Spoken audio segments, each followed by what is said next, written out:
Alors, être aligné avec sa vision et ses valeurs, on est tous d'accord que, c'est un principe de vie, et aussi, d'entrepreneuriat qui est très fort et je me suis dit que pour, aujourd'hui, nous allions prendre le principe totalement à l'inverse et se poser la question: «Mais comment est-ce que je peux faire pour être totalement désaligné avec ma vision et totalement désaligné avec mes valeurs, et donc totalement malheureux comme un pou?»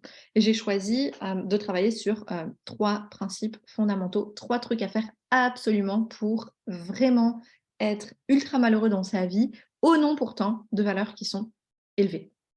Alors avant d'aller dans le vif du sujet, je voudrais qu'on regarde quelles sont les définitions du mot valeur. Et pour ça, j'ai été chercher dans le petit Robert, qu'est-ce que c'est la définition de la valeur. Et alors ce qui est super rigolo, c'est que Robert nous dit dans sa première ligne, la valeur, c'est ce en quoi une personne est digne d'être aimée. Il y a même une petite flèche qui renvoie directement vers la définition du mot mérite. Donc là, on parle, quand on parle de valeur, on parle d'estime de soi. Premier indicateur qui est déjà très important. Deuxième définition de Robert, c'est la qualité de ce que produit l'effet souhaité. Donc là, deuxième information importante, au nom d'une valeur, on va parler de conséquences, on va parler de ce qu'on expérimente au quotidien dans notre vie. Deux informations qui sont très importantes, les valeurs sont liées à l'estime qu'on se porte à nous et sont en relation, en tout cas ont des effets, ont des conséquences sur notre bien-être et donc sur notre bonheur et donc, comme je le disais dans le titre, sur notre malheur. D'un point de vue étymologique, le mot valeur vient du latin qui veut dire virtus. Virtus, c'est la vertu, la force morale, la force de l'âme, la vaillance, le courage. Ça vient du cœur, hein, on est d'accord, hein, c'est bien dur, comme il faut. C'est aussi dérivé du latin qui veut dire homme, mari, époux, homme de courage et là, attention, homme de cœur. Donc on va y trouver quand même un peu de un peu de souplesse, et d'amour là-dedans.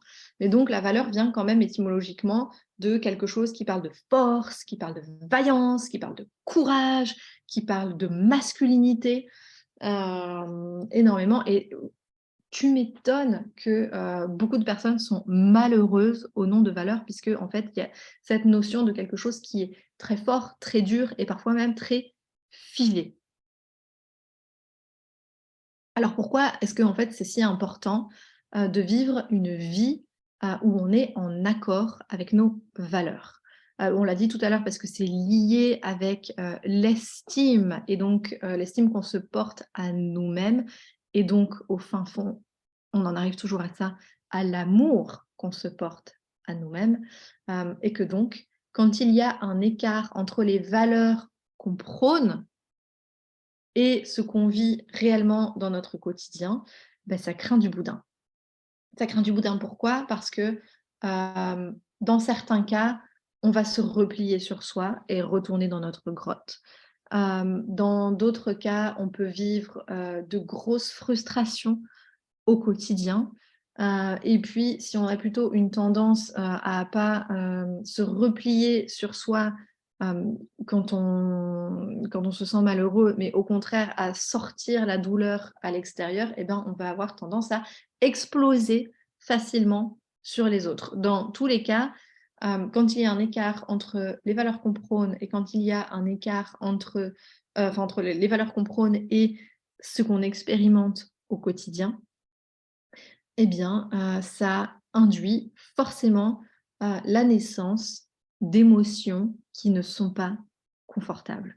Alors que quand on est, aligné entre les valeurs qu'on prône et ce qu'on expérimente au quotidien, on va pouvoir ressentir des émotions beaucoup plus agréables comme de la joie, de l'enthousiasme, de la paix intérieure, du contentement, du bonheur, bref, tout un panel d'émotions qui, elles, vont plutôt nous tirer vers le haut, et clairement, c'est ce qu'on aimerait pouvoir tous ressentir le plus possible.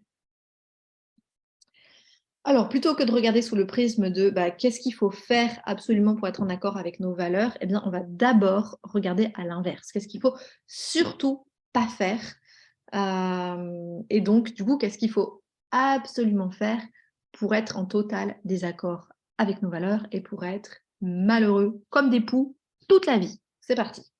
3 éléments. Numéro 1, pour être absolument sûr de ne pas être en accord avec ses valeurs et être ultra malheureux, il faut absolument attendre des autres qu'ils respectent nos valeurs de la manière dont on a décidé. Alors que pourtant, on est des millions et des millions sur terre, et pour une même valeur, eh bien, chacun a sa propre façon, en fait, de, répondre à ses attentes, par rapport à ces valeurs-là. En fait, en clair, chacun a ses propres règles qui permettent de dire si oui ou non, il vit, en accord avec cette valeur-là.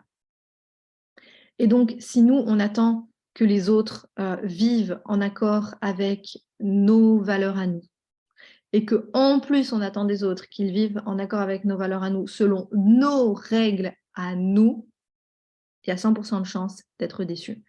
Exemple, c'est un exemple qui m'a été donné par, mon amie, Cécile Gilbert Kawano, avec qui je forme, les Equicoach à l'approche EponaQuest. Comme ça, je rends à César ce qui est à César, c'était son histoire.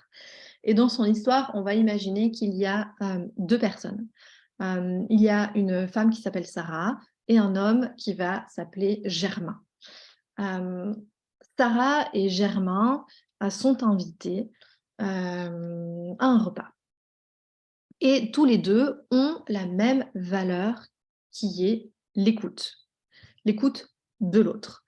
Et donc, Sarah, elle, pour écouter les autres, en fait, ce qu'elle fait, c'est qu'elle reste en silence et elle laisse les autres s'exprimer. Et donc, quand notre ami Germain parle au cours du repas de sa vie, de ses expériences, de ce qu'il fait, tout ça, eh bien, Sarah écoute très attentivement, sans poser une seule question. Sauf que notre ami Germain commence à avoir des réactions un petit peu bizarres. Parce que Germain, il commence à se dire, mais en fait, elle ne me parle pas, elle ne me répond pas, on dirait qu'elle n'a aucune réaction. Je dois sûrement être en train de la saouler avec mes histoires et peut-être temps que j'arrête de parler. Et notre ami Germain, lui, qui du coup se sent pas très à l'aise avec les réactions de Sarah qui ne dit rien quand il parle, commence à poser des questions à Sarah pour lui demander, elle, qu'est-ce qu'elle fait dans la vie, et puis hop, il rebondit sur les sujets sur lesquels il était en train de parler, parce que visiblement, comme ça n'avait pas l'air de l'intéresser, il va arrêter de parler, il va proposer autre chose. Et donc Sarah se met, elle, à parler de ce qu'elle fait dans la vie, de ses expériences, etc. Et notre ami Germain, qui lui a une autre vision de ce que c'est que d'écouter les personnes, il est très intéressé et il veut montrer qu'il est très intéressé par ce que Sarah raconte. Et donc, il commence à lui poser des questions. Ah, tiens, c'est super, tu me dis que tu travailles dans les pommes de terre. Il y a combien de types de pommes de terre? Et puis, tu as travaillé dans quel domaine avant? Ah, tiens, c'est super, tu travailles dans l'industrie, mais est-ce que tu as travaillé déjà dans l'agriculture avant? Est-ce que tu étais chez les fermiers? Tout ça, tout ça. Et notre amie Sarah a l'impression qu'elle n'arrive pas à aller jusqu'au bout de ses phrases, qu'elle n'arrive pas à s'exprimer pleinement, puisque à chaque fois qu'elle essaye de parler, Germain arrive avec, paf, une nouvelle question.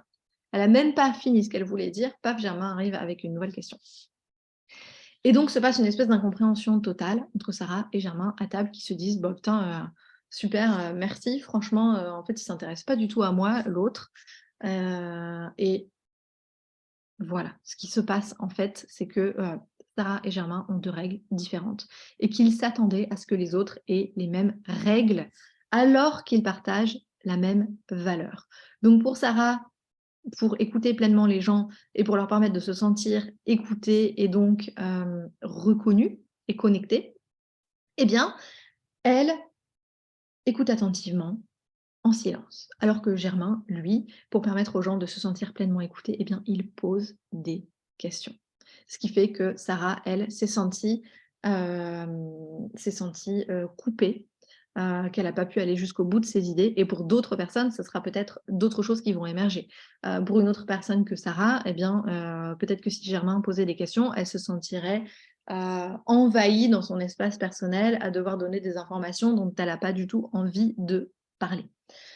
Donc voilà ce qui peut se passer quand on pense que tout le monde déjà doit partager les mêmes valeurs que nous, mais qu'en plus, si on partage les mêmes valeurs, tout le monde doit respecter les mêmes règles que nous.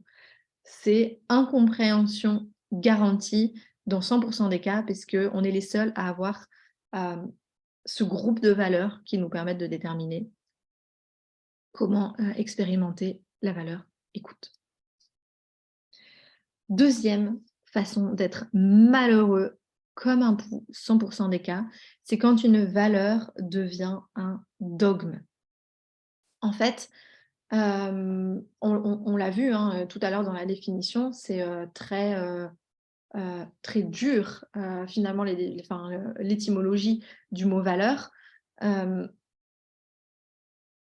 Et en fait, quand on devient dogmatique, ça veut dire qu'on devient figé dans le temps.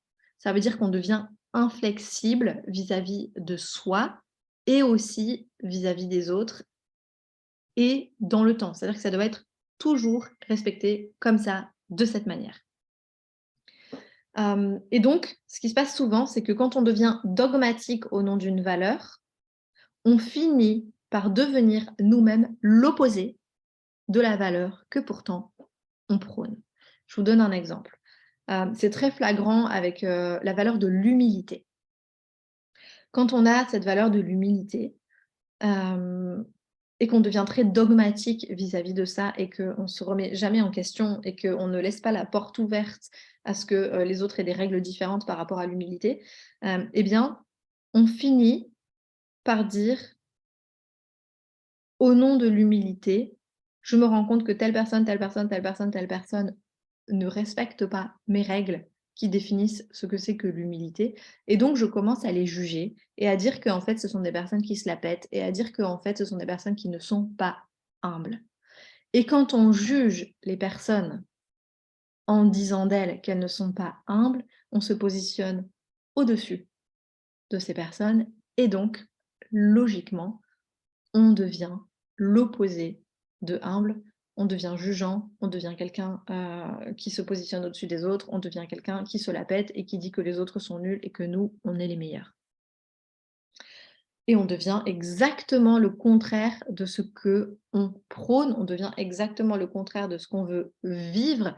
Et puis, si en plus on n'est pas responsable et qu'on ne fait pas ce travail de remise en question, de poser de la conscience dessus, et ben on va devenir très malheureux parce qu'on est très jugeant et du coup, on crée un clivage entre nous et les autres.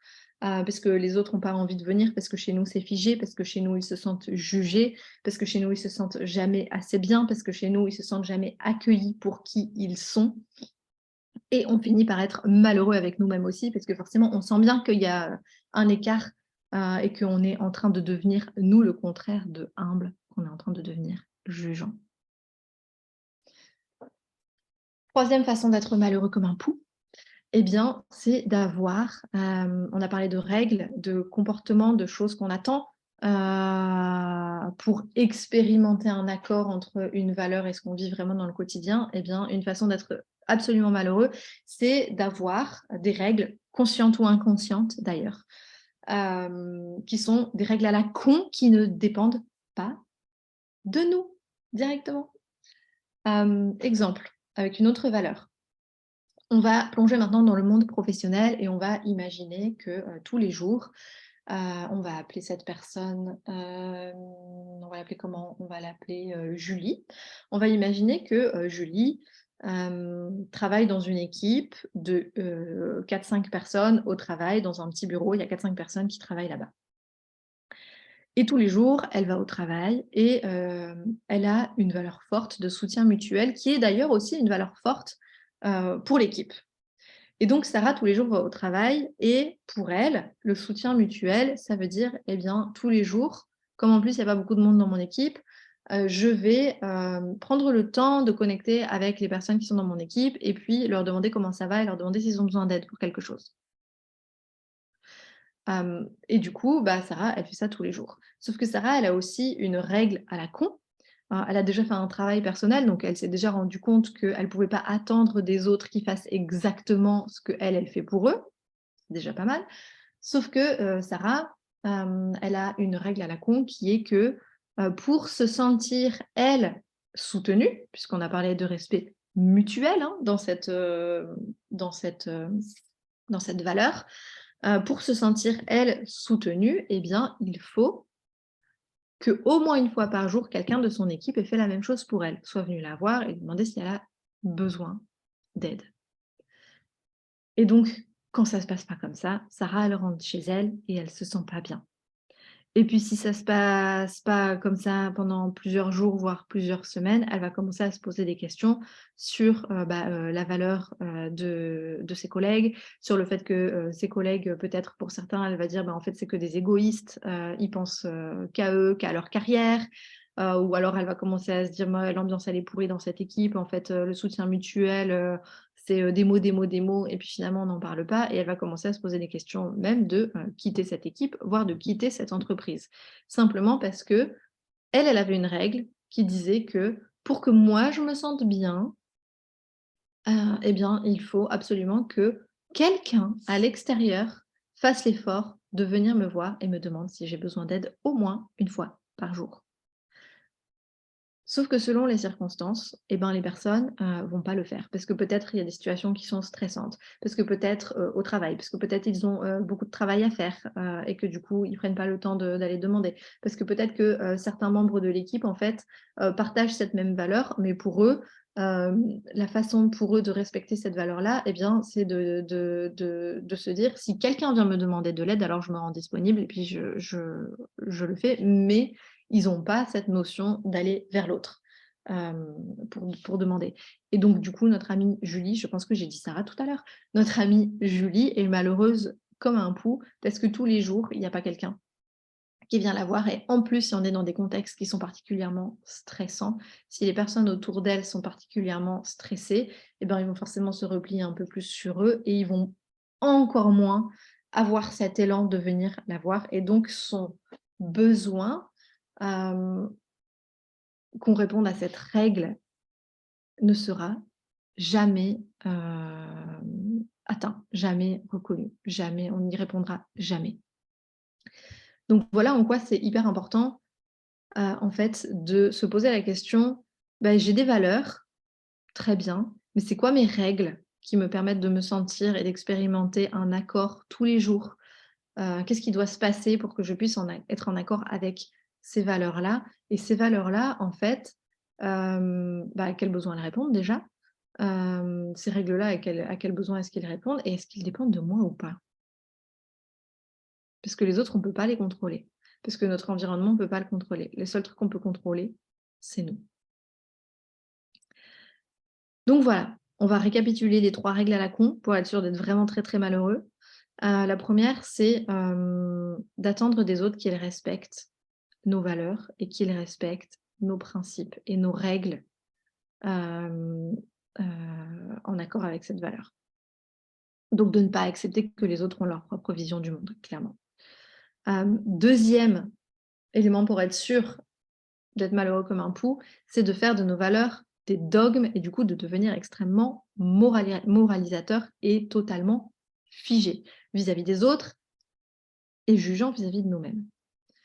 Et la 3e, façon d'être ultra malheureux et bien, c'est de définir des valeurs qui ne dépendent pas directement de nous, parce que ça on peut le maîtriser, on peut le changer, on peut le contrôler, mais qui dépendent de notre environnement, qui dépendent aussi des autres personnes, en tout cas qui dépendent de tout, sauf de ce que nous on peut faire, sauf de ce que nous on peut être.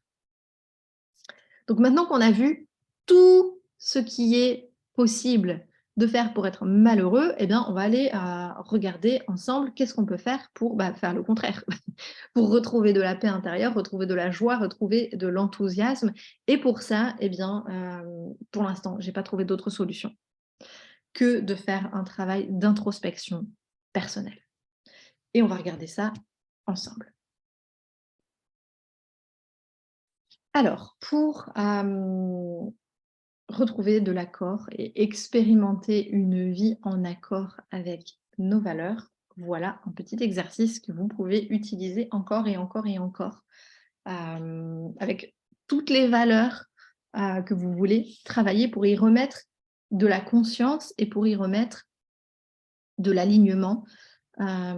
Et du coup, pour expérimenter beaucoup plus d'enthousiasme et de joie et continuer d'avancer et continuer d'avancer le plus loin possible vers votre vision, en fait, vers ce que vous avez envie de vivre au quotidien. C'est aussi un travail qui permet de faire la paix avec cette sensation d'être un imposteur. Parce qu'évidemment, on a un imposteur quand on prône des valeurs hautes et qu'en fait, dans la vraie vie, on ne les respecte pas. Donc voilà, ça, c'est un vrai travail qui permet de développer un maximum d'amour de soi, en fait. Alors, pour cet exercice, on va faire l'exercice avec un exemple et on va prendre une valeur dont j'ai parlé tout à l'heure, qui est la valeur de l'humilité pour cet exemple, parce que je pense que dans nos communautés dans lesquelles on est, c'est une valeur qui, en fait, est partagée par un bon nombre d'entre nous. Donc, autant partir sur une valeur qui est commune. La première chose que vous pouvez faire, donc c'est déjà choisir une valeur, mais on va choisir la valeur de l'humilité pour cet exercice, mais la première chose que vous pouvez faire, c'est de vous poser la question, et là on va vraiment aborder les valeurs sous la thématique du travail de l'ombre, c'est en rapport avec cette valeur, quelle est la part d'ombre que vous rejetez de vous? Qu'est-ce que vous ne voulez surtout pas être? Alors pour vous donner quelques pistes, ce qu'on veut surtout pas être en rapport avec une valeur et pourquoi une valeur est si importante pour nous, c'est souvent parce qu'elle nous vient de loin, en fait. Elle peut nous venir d'une blessure du passé. Elle peut nous venir d'une croyance qui a été, inculquée très fortement par nos parents, par notre éducation, par la société. Hem Et donc, les valeurs qui sont très fortes pour nous ont aussi tendance à pouvoir être, à pouvoir devenir très dogmatiques. On devient très dur et très jugeant, vis-à-vis de nous-mêmes par rapport à ça. Et si on devient dur et jugeant par rapport à ça, eh bien, c'est que souvent, ça vient d'une part de nous qu'on n'a surtout pas envie d'être, qu'on n'a surtout pas envie, d'expérimenter. Donc, premier travail à faire, c'est comme le yin et le yang, dans le blanc, il y a du noir et dans le noir, il y a du blanc. Quelle est la petite part de noir qui, continue d'exister, à travers cette valeur haute et lumineuse, que vous prenez et que vous voulez expérimenter au quotidien? Donc, moi, si je reprends par exemple, la valeur de l'humilité, pour moi, ça vient, de plein d'expériences du passé où, mes parents et notamment mon père, continuaient à me dire encore et encore et encore, qu'il fallait que je sois une personne humble, qu'il fallait pas que je me vante. C'était ça le truc, c'est, la vantardise. Hem, Être humble, ça veut dire ne pas me vanter. Ça, c'est la part, ça c'est la part d'ombre qui est cachée derrière avec toute l'histoire qu'il y a derrière. Si on va encore plus loin, et je pense que je posais la question, un peu plus tard, c'est aussi et du coup, comment est-ce que vous vous sentez quand vous respectez pas cette valeur-là? Quelle émotion principale émane de ça? Donc moi, si je me sens pas, en accord et que je sens que je ne respecte pas cette valeur de l'humilité, et que du coup je commence à me vanter, eh bien, je ressens de la honte. Ça, c'est l'émotion principale qui revient encore et encore et encore en lien avec cette valeur-là. Deuxième question à vous poser, c'est, mais du coup, en rapport avec cette valeur-là, qu'est-ce qu'il doit se passer et qu'est-ce qu'il ne doit surtout pas se passer pour que je puisse expérimenter d'être en accord avec cette valeur. Donc ça va être des règles, ça va être des comportements, ça va être des choses qui doivent se passer ou pas se passer. Et là, vous pouvez prendre un papier, un crayon et tracer une ligne au milieu et faire 2 colonnes en disant qu'est-ce qui doit se passer et qu'est-ce qui doit surtout pas se passer. Donc si on reprend l'exemple de l'humilité, j'ai noté quelques éléments pour moi, qui, doivent se passer ou qui doivent surtout pas se passer. Donc par exemple, je dois surtout pas me la péter. Donc ça veut dire que je ne dois pas me mettre en avant. Ce qui est un peu problématique, hein, quand on est, entrepreneur comme moi et qu'on doit mettre en avant, nos services, les résultats que nos clients, obtiennent. Donc, c'est un gros travail que je fais moi aussi, à ce sujet-là et je pense que je suis pas la seule.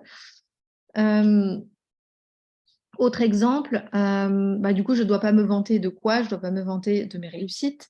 Un autre, comportement, une autre règle, d'un point de vue de l'humilité, c'est que je dois me rendre disponible tout le temps pour tout le monde.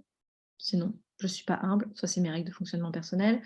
Je dois aussi être sympa et accueillante, mais du coup, pour être sympa et accueillante sans me vanter, sans me la péter, ça veut dire que je dois pas non plus être trop vue et donc du coup, je dois pas être trop classe, je dois pas être trop voyante, je dois pas être trop tape à l'œil, je dois me fondre dans la masse.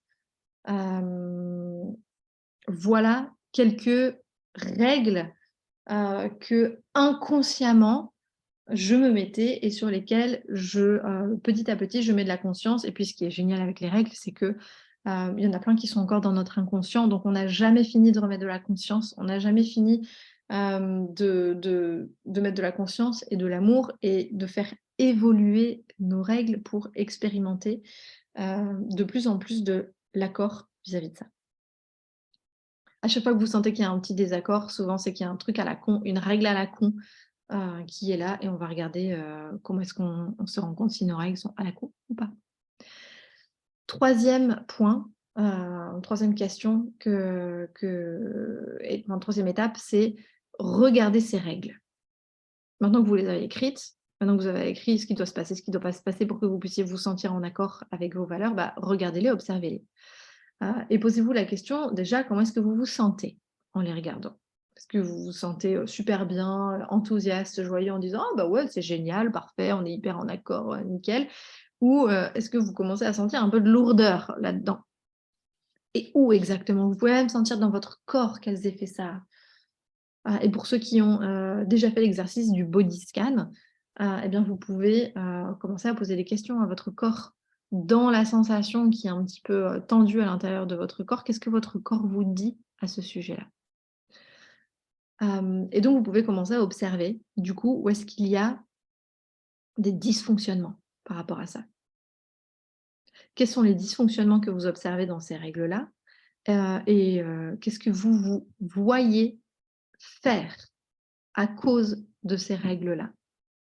Et donc, vous pouvez aller plus loin et vous poser la question, mais quelles sont les conséquences que j'ai déjà eues dans ma vie actuellement? Ça peut être financièrement, ça peut être, dans la carrière, ça peut être dans les relations amicales, familiales, amoureuses, d'un point de vue de la santé.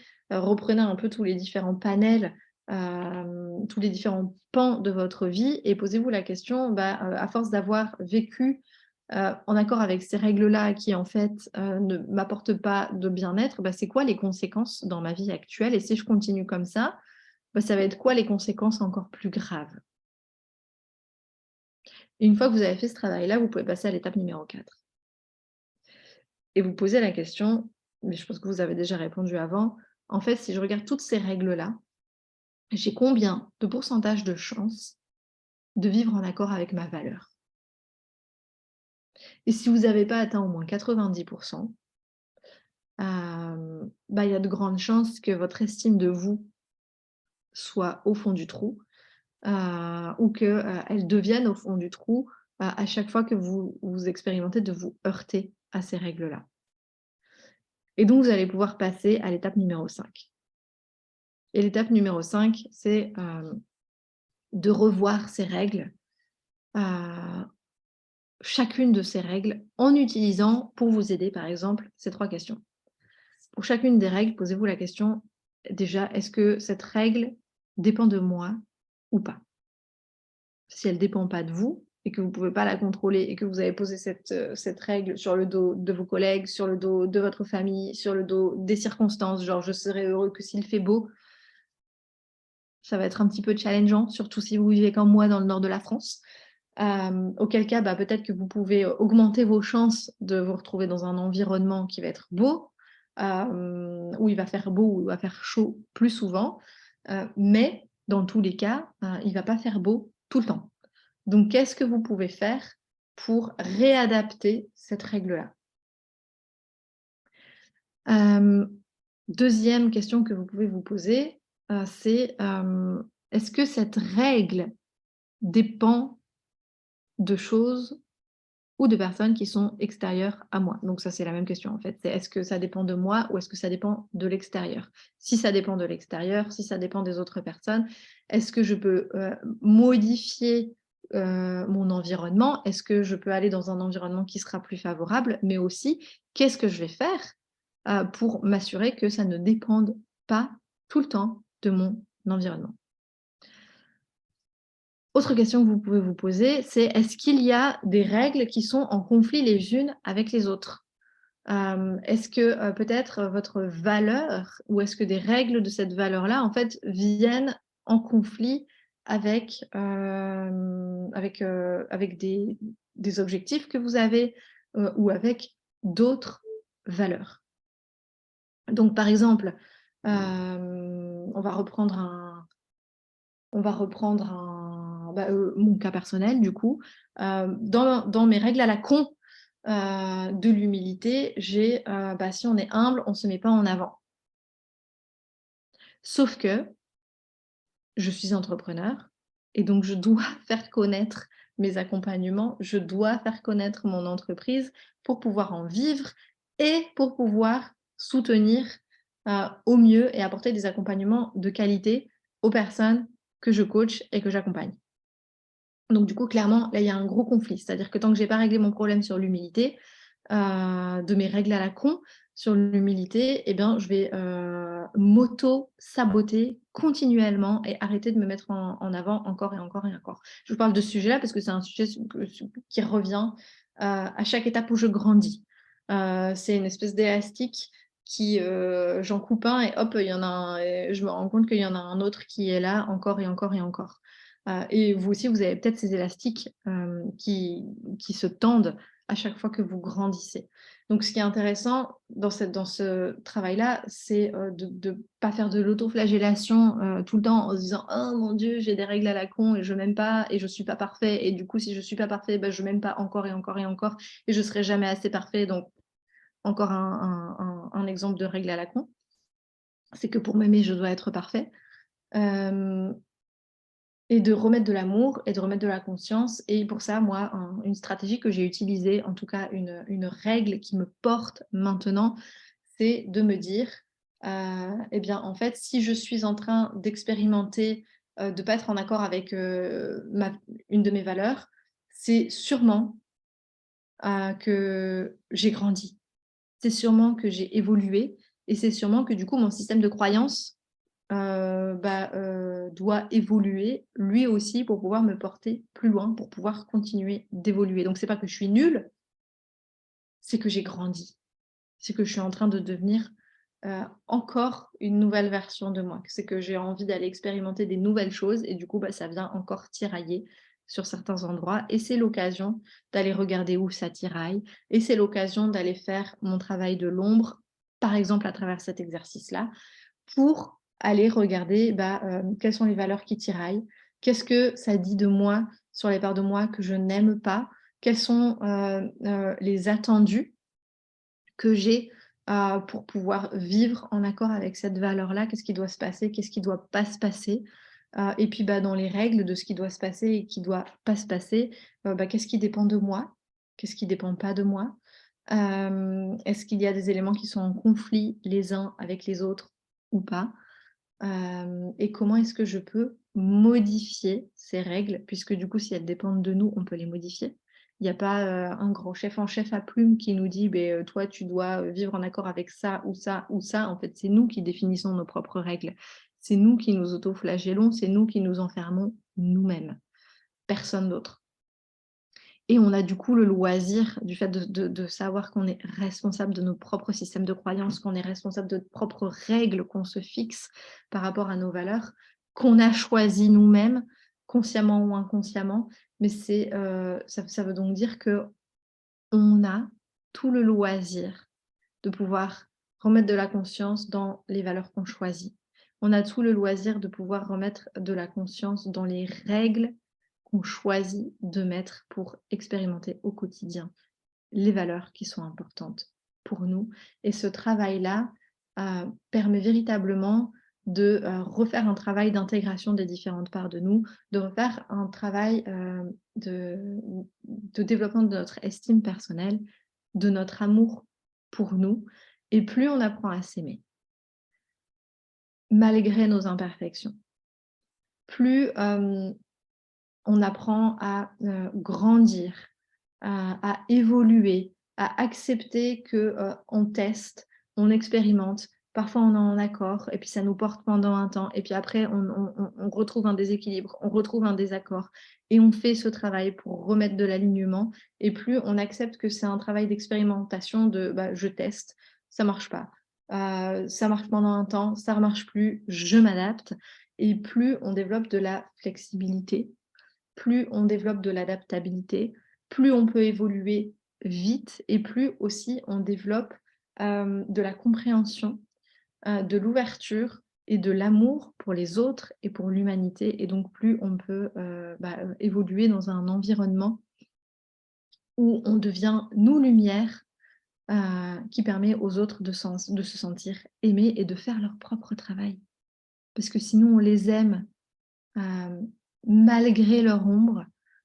Sinon, on les aime encore plus loin avec leur ombre, et sinon on va encore plus loin et qu'on aime les autres et qu'on aime carrément l'ombre des autres à eux aussi, alors on peut permettre à ces personnes-là de remettre eux aussi de l'amour dans leur part d'ombre, de faire eux aussi leur part de travail, d'aller remettre de l'amour, remettre de la flexibilité, remettre de l'agilité, remettre de l'évolution dans leur propre système de valeurs. Et là, on peut commencer à grandir ensemble. Là, on peut commencer à créer un monde qui est drastiquement meilleur. Donc voilà, je ne vais pas m'étaler ici et faire encore plus de philosophie parce que c'était déjà long. Mais je voulais absolument faire ce travail avec vous, de regarder sous le prisme de comment est-ce qu'on peut couler le bateau complètement et s'assurer d'être vraiment très malheureux au nom pourtant de valeurs qui sont élevées, qui sont hautes et qui sont là pour soutenir notre propre bonheur et j'imagine aussi le bonheur et le bien-être autour de nous, que ce soit vis-à-vis des humains, vis-à-vis de l'écologie, de la planète, des animaux, de tout en fait.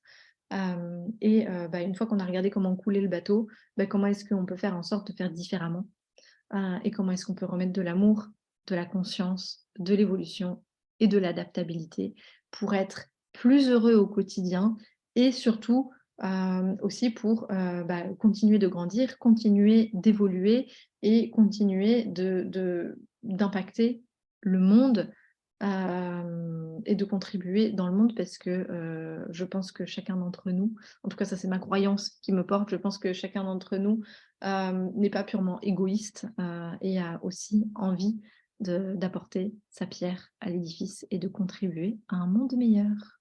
Voilà, je vous fais des bisous et puis on se retrouve très bientôt pour une prochaine fois. Et puis si jamais vous voulez échanger un peu plus loin ou expérimenter cet exercice, n'hésitez pas à me retrouver, soit moi, soit d'autres personnes et de poursuivre ce travail.